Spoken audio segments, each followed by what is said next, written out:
पर अगर ये बारिश अपने साथ कुछ ऐसा ले आए जिससे पीछा छुड़ाना नामुमकिन हो जाए तो?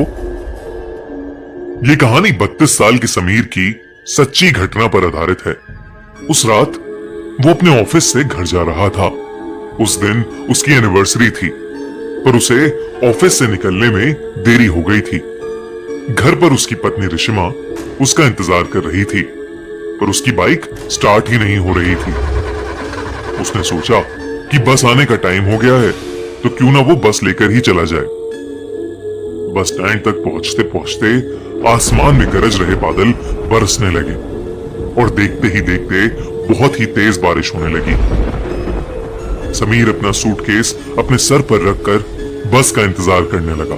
समीर के कपड़े बुरी तरह भीग रहे थे कि तभी उसके ऊपर बारिश की बूंदें गिरना बंद हो गईं। समीर ने अपने साइड में देखा तो एक आदमी अपनी छतरी के आधे हिस्से से समीर को भीगने से बचा रहा था। समीर को ये देखकर बहुत अच्छा लगा और वो उस आदमी को देखकर मुस्कुराने लगा। उस आदमी ने हाथों में ग्लव्स, आंखों पर एक काला चश्मा और सर पर एक काली हैट पहनी हुई थी। इसीलिए समीर को वो आदमी दिखने में थोड़ा अजीब लग रहा था। तभी वो आदमी समीर को देखकर कहने लगा, ये दुनिया कितनी अजीब है ना। कहीं बारिश है तो कहीं सूखा, कहीं जिंदगी है तो कहीं मौत। समीर के पास इस बात का कोई जवाब नहीं था। उसने बस मुस्कुराकर अपना सर हिला दिया। उसी समय समीर का फोन बज पड़ा। उसने पॉकेट से जैसे ही फोन निकाला, उसका फोन उसके हाथ से स्लिप होकर जमीन पर गिर गया। समीर जैसे ही जमीन से फोन उठाने के लिए झुका, उसे कुछ ऐसा दिखा जिससे उसकी रूह ही कांप गई। उसके साथ में खड़े आदमी की टांगे ही नहीं थी और ना ही उस आदमी के जूते के अंदर पैर थे। मानो वो आदमी हवा में झूल रहा था। समीर के चेहरे का रंग बदलने लगा, पर उसने चुपचाप अपना फोन उठाया और उसके पैरों के बारे में सोचने लगा। समीर ने उस आदमी से दूर जाने का सोचा, लेकिन जैसे ही उसने अपनी नजरें घुमाई तो उसे दिखा कि अब पूरा बस स्टैंड खाली था। आसपास किसी ऑटो का भी नामो निशान नहीं था। वहां पर अब समीर और उस आदमी के अलावा और कोई भी नहीं था। समीर की हालत अब खराब हो रही थी। देखते ही देखते बारिश और तेज होने लगी। उस तूफान के बीच उस बस स्टैंड पर वही दोनों खड़े थे। समीर को बारिश की वजह से अब कुछ ढंग से दिखाई भी नहीं दे रहा था। उसे कोई बस भी आती हुई दिखाई नहीं दे रही थी। समीर ने अपनी वाइफ रिशिमा को मैसेज किया और उसे अपनी सिचुएशन बताते हुए जल्दी से आने के लिए कहा। ये मैसेज लिखते ही समीर को उस आदमी की आवाज आई, रिशिमा को यहाँ बुलाना ठीक नहीं होगा समीर। ये सुनते ही समीर के पैरों तले जमीन खिसक गई। वो उस छतरी के नीचे से निकलकर रोड की दूसरी तरफ भागने लगा। बिना पीछे मुड़े समीर तब तक भागता रहा जब तक उसे वो आदमी दिखना बंद नहीं हो गया। भागते भागते समीर बहुत ज्यादा थक गया था। समीर रोड के साइड पर लगे एक बेंच पर बैठ गया। उसने अपनी तेज चल रही सांसों को नॉर्मल किया, पर तभी एकदम से उसके सर पर पड़ रही बरसात फिर से बंद हो गई। समीर ने सहमी नजर से अपने साइड में देखा तो उसकी साइड में फिर वही आदमी छतरी लिए बैठा था।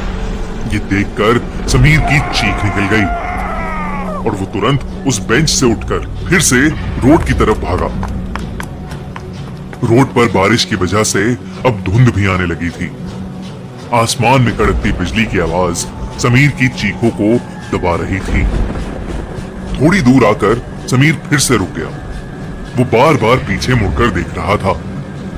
हाफते हाफते जब उसने सामने देखा तो बहुत जोर से बिजली कड़की और उस बिजली की चमकती रोशनी में उसे वही आदमी रोड के बीचों बीच खड़ा दिखाई दिया। इस बार सिर्फ उसका आधा शरीर हवा में तैर रहा था। वो समीर को देखकर मुस्कुराया और उसने अपना चश्मा उतार दिया। उस आदमी की आंखें पूरी तरह से काली पड़ी थीं और उसमें से खून बह रहा था।